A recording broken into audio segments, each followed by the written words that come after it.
Bonjour et merci de nous rejoindre pour ce point d'actualité sur les CGPI. Et ce point, on va le faire aujourd'hui avec deux journalistes. Gilles Petit, rédacteur en chef chez Mieux Vivre Votre Argent. Gilles, bonjour Bogdan. Ça va? Ça va très bien.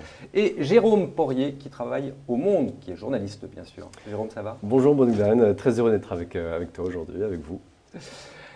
Gilles, la première question est pour toi. Ouais. Qu'est-ce que tu penses de ce métier?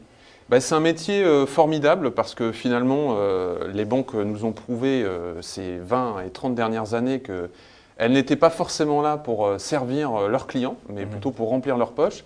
Et le métier de CGPI a effectivement trouvé sa place. Régulièrement sur les CGPI, donc forcément tu dois les aimer. Ouais. Donc c'est un peu pratique de dire que ça. Je les aime.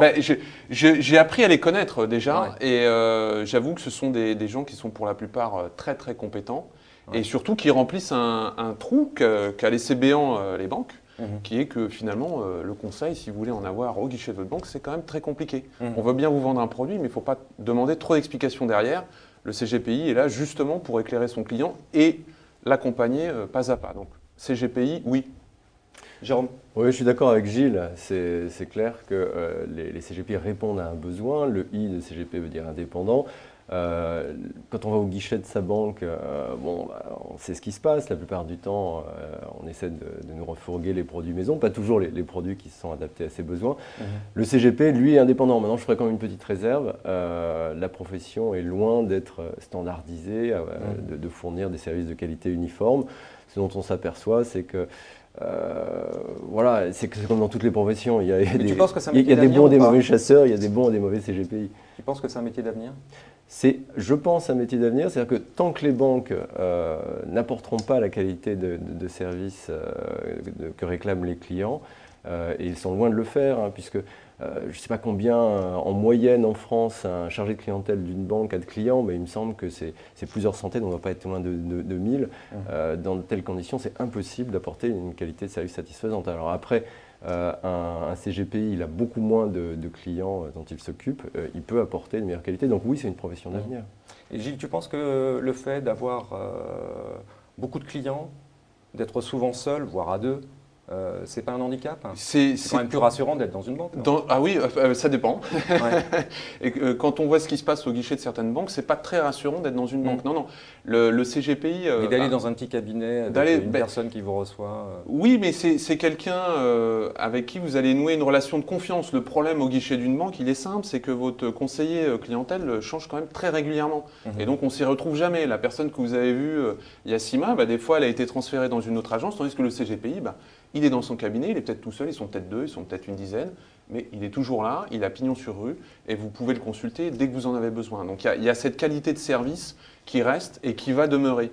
Et effectivement, comme le disait Jérôme, tant que les banques ne combleront pas ce déficit-là, eh bien les CGPI ont un bel avenir. Moi j'ai envie de dire, elles ne le combleront jamais les banques parce qu'elles ont des contraintes et des ratios prudentiels qui les obligent effectivement à standardiser les choses. Et on le voit bien parce qu'elles sont attaquées d'un côté par le conseil et de l'autre, les banques, elles sont attaquées aussi sur la banque en ligne. Donc elles ne peuvent pas tout faire. Elles ne peuvent pas préserver leur business et essayer de développer à côté du conseil qui de toute façon ne va pas leur rapporter grand-chose. Donc le CGPI a vraiment une carte à jouer. Oui, mais le meilleur exemple de ça, c'est que vous n'avez jamais vu le conseiller de votre banque, à moins que vous soyez en banque privée, mais là on rentre dans un autre univers, vous confier son numéro de portable. Vous ne l'avez jamais vu, pour qu'il puisse, vous n'avez jamais pu l'appeler le week-end par exemple. Ça, c'est des choses qui se pratiquent chez les CGP.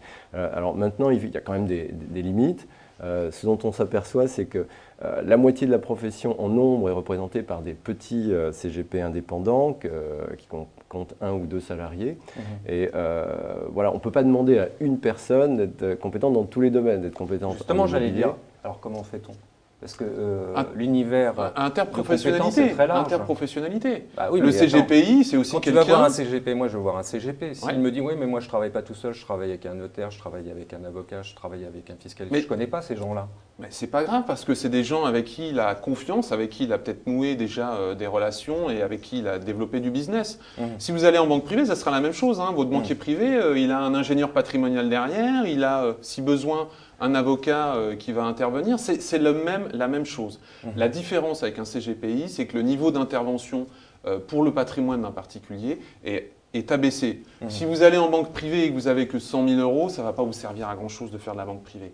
Chez un CGPI, déjà 100 000 euros, bah, c'est un ticket pour commencer. Donc interprofessionnalité, et les associations de CGPI sont là aussi pour garantir ces ponts entre ces professions-là, parce que toutes ces professions-là ont besoin de travailler ensemble pour continuer à se développer, pour continuer à exister. Et justement, tu parlais d'associations, il y en a beaucoup. Est-ce que ce n'est pas un problème? C'est comme les journaux, il y en a beaucoup. Oui. Pluralisme des voix et des idées. L'important, c'est... moi, la seule chose que je regrette, c'est... Sauf que nous, on parle quand même d'une seule voix oui. Au niveau gouvernemental. C'est vrai. La carte de presse, c'est un poids différent des CGP quand même, qu'on n'entend pas d'ailleurs. C'est pour ça qu'ils ne sont pas tout à fait. Alors, effectivement, c'est ça. La seule chose que je regrette, c'est des fois les guéguerres qu'il peut y avoir, les guerres intestines entre associations. Maintenant, chacun trouve, quand on est à la CIP, quand on est à l'Anacofi, quand on est chez... Jean-Pierre Rondeau, pour ne pas le citer, on trouve aussi un état d'esprit, des services, des choses qu'on a envie, avec lesquelles on a envie de se développer. Donc, pluralisme, c'est bien parce que finalement, le CGPI, c'est quand même, comme l'a dit Jérôme, un indépendant. On ne peut pas demander à des indépendants de se regrouper sous une même bannière en permanence. L'important, c'est que ces associations-là puissent... Les notaires le font. Les huissiers le font. Mais oui, mais les huissiers sont quand même des agents assermentés de l'État. Le CGPI n'est pas assermenté. Moi, je ne suis pas tout d'accord avec Gilles sur ce point. Je pense que le fait qu'il y ait 3 structures représentatives de la profession et le fait qu'elles ne parlent pas d'une même voix, c'est quand même un problème. Parce que je pense que les CGPI ne pèsent pas assez dans le débat. Ils ne sont carrément pas connus. Oui. Alors que les CGP, vous le savez, on dit souvent qu'ils représentent l'équivalent du 5e réseau bancaire en France en termes d'encours, mais ce ne sont jamais qu'environ 2000 entités. Donc ces 2000 entités, si elles veulent se faire entendre, c'est tout petit, 2000 entités. Si elles veulent se faire entendre, elles ont intérêt à parler d'une même voix. Gilles, on en parle, on élargit un petit peu le sujet. À titre personnel, est-ce que tu as un CGP ? J'aimerais bien, mais malheureusement, un journaliste, ça ne gagne pas encore assez. Donc, mais effectivement, ça m'est déjà arrivé de consulter des CGPI sur certaines problématiques personnelles. Si je pouvais, oui. Retirons cette non, mais si je pouvais, oui, concrètement. Mon expérience du milieu bancaire m'amène à me tourner vers les CGPI sans conteste. C'est évident. Et comment tu ferais pour le choisir alors ? Comment je ferais pour le choisir ? Parce que tu en connais plein. Voilà, c'est ça. Alors, c'est aussi une histoire de relation personnelle. C'est-à-dire qu'il y a des gens qu'on connaît davantage que d'autres. Des gens en qui on a confiance, donc je me tourne. Est-ce que la confiance, ça suffit? Parce qu'il y a confiance et compétence. Bien sûr, non, mais l'un ne va pas sans l'autre. On ne peut pas accorder sa confiance à quelqu'un qui est incompétent. Comment tu peux le savoir? Tu peux passer des années avec quelqu'un que tu trouves très très sympathique et puis le jour où tu en as besoin, c'est là où tu vas t'apercevoir. Bien sûr, mais là, tu enlèves... Oui, non, je suis d'accord avec toi. La simple chose, c'est qu'effectivement, un CGPI avec qui on entretient des relations... Au départ, amicales sont d'abord des relations professionnelles, parce que moi, je les ai rencontrés via la profession. Donc, on a d'abord discuté de sujets sérieux avant de rentrer dans le domaine amical. Et effectivement, je rappelle qu'auparavant, tu étais rédacteur en chef de gestion de fortune. Exactement. Donc exactement. C'est encore plus vraiment dans l'univers des CGPI. Et effectivement, ça a d'abord été professionnel. Donc, j'ai pu voir les compétences de chacun. Certains sont davantage compétents sur l'assurance vie, d'autres sont plus compétents dans l'immobilier. Donc, voilà, on se fait une idée. C'est la même chose. Quand on est journaliste, on a cette chance qui est qu'on rencontre énormément de personnes et du coup, on peut étalonner les compétences des gens. Et c'est ce que j'ai fait avec les CGPI. Donc, je saurai vers quel CGPI me tourner le moment venu. Il y a une chose qu'il est important de rappeler, c'est qu'on a affaire à une profession qui s'est énormément professionnalisée depuis 20 ans. Mais comment tu peux le savoir, ça? Tant que tu ne l'as pas... Non, mais les formations... Par exemple, il y a aujourd'hui pas mal de formations de CGP. La première qui a été créée, qui est très réputée, c'est celle de Clermont-Ferrand, qui doit remonter à 15-20 ans aujourd'hui. Donc, on a une profession aujourd'hui qui est beaucoup plus standardisée qu'avant. Et ce qui pose d'ailleurs un certain nombre de problèmes aux tout petits CGP qui ont du mal à suivre cette évolution, notamment l'évolution réglementaire, l'évolution juridique. Et on peut se poser la question de savoir ce que dans l'avenir vont devenir ces toutes petites structures. Regroupement, je pense. Regroupement, il faudra s'associer, il faudra trouver des solutions. Mais effectivement, le niveau de formation s'est élevé. Et finalement, et c'est quelque chose de rassurant, parce que tu parlais de compétences tout à l'heure, mais aujourd'hui, un jeune CGPI, quelqu'un qui veut être CGP, qui arrive et qui est jeune, c'est très difficile. Mais bien sûr, pourquoi? Parce que il faut avoir les réseaux, il faut avoir les connaissances, et il faut avoir aussi les compétences. Il faut carrément Non, mais il faut avoir les compétences, c'est-à-dire qu'aujourd'hui, on court moins de risques de se faire escroquer par quelqu'un en arrivant sur ce marché-là qu'il y a peut-être 30 ou 40 ans, parce que le niveau de compétence est tel, et CGPI, c'est aussi un métier de bouche à oreille, vous savez. Hein, si vous décevez quelqu'un, si vous l'arnaquez, ça va vite se savoir. Et le CGPI en question, il n'aura plus de clients. Donc il y a quand même aussi la confiance. De toute façon, on est dans des métiers d'argent, la confiance est essentielle, et c'est valable pour tout. Donc vraiment, niveau de compétence qui s'élève, CGPI qui ont tout à gagner sur ce marché-là. Clairement. En 50 ans d'existence des CGP, il y a eu très peu de scandales. Et ça, c'est un signe. Lorsque on me parle de scandales financiers, moi je pense à Madoff aux États-Unis.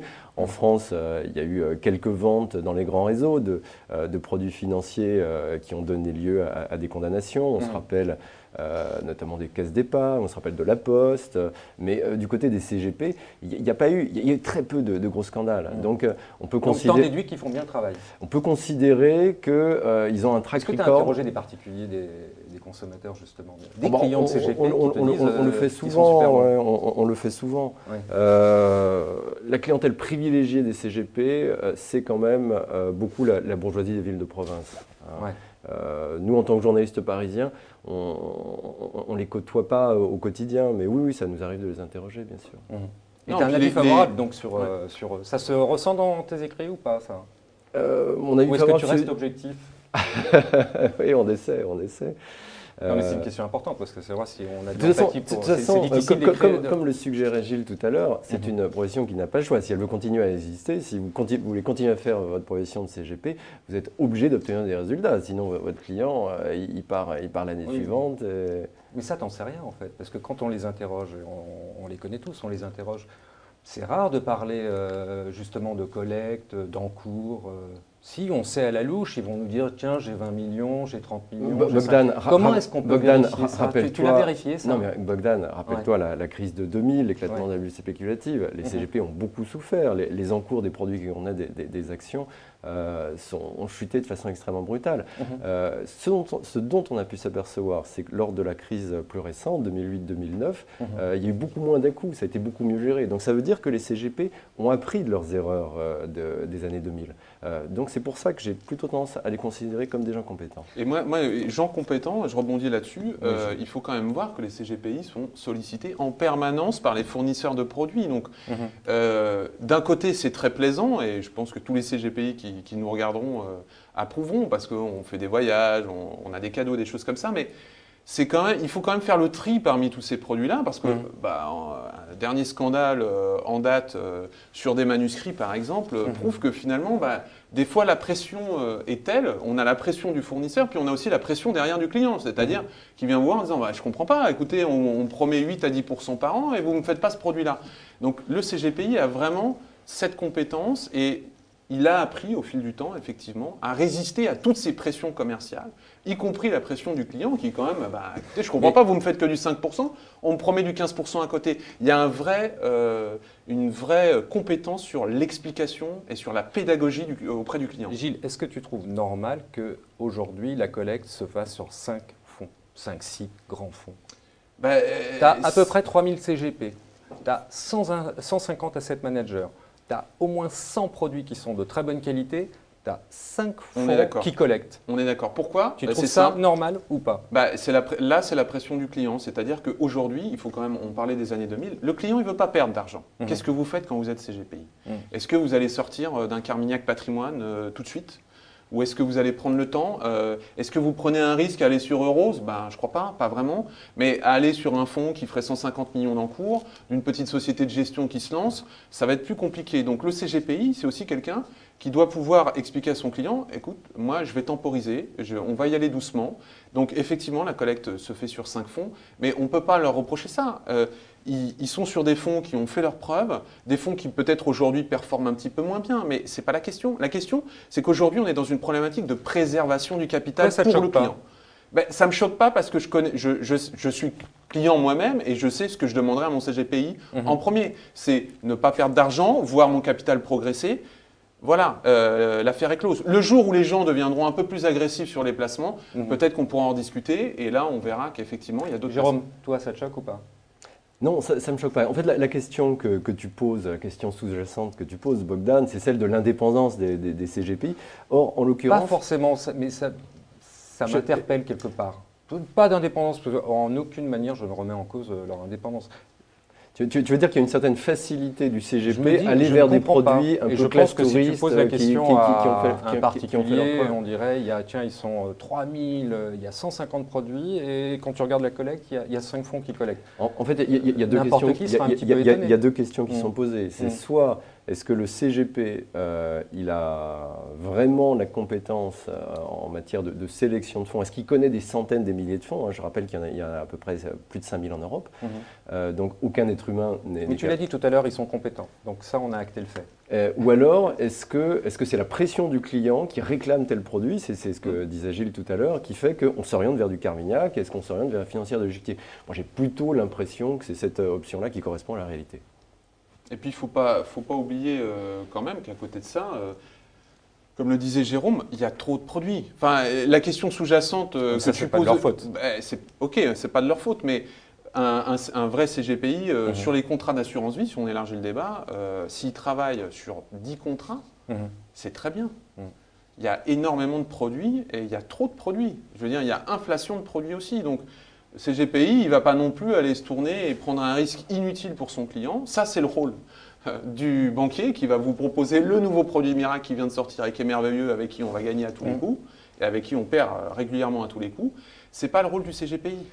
Oui, mais quand ils sont un peu suiveurs de mode, je pense à la grande vague immobilière. On l'a connue. Ouais. Il y a eu plein d'avantages fiscaux d'un point de vue immobilier. Ils ont tous proposé ce type Mais oui, mais ce sont des produits aussi qui sont… fiscaux. Les produits de défisque sont vendus auprès du client uniquement pour de la défisque, pas pour le rendement.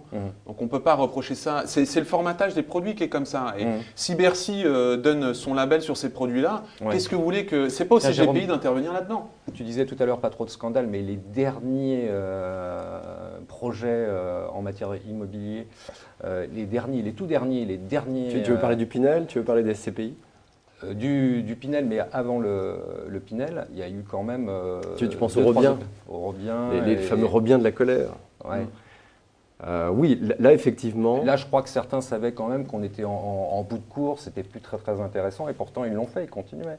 Mais pas plus que des banquiers qui vous vendaient du subprime 15 jours avant l'éclatement de la bulle. On ne va pas reprocher… Oui, et puis encore une fois, il ne faut pas non plus dédouaner les souscripteurs. Moi, si tu me demandes de souscrire un produit comme celui-là, un Robien, le minimum, c'est de se déplacer et de voir à quoi ressemble l'endroit où on va construire les immeubles. Je te rappelle que la plupart des gens qui ont été victimes de ces scandales ne se déplaçaient même pas.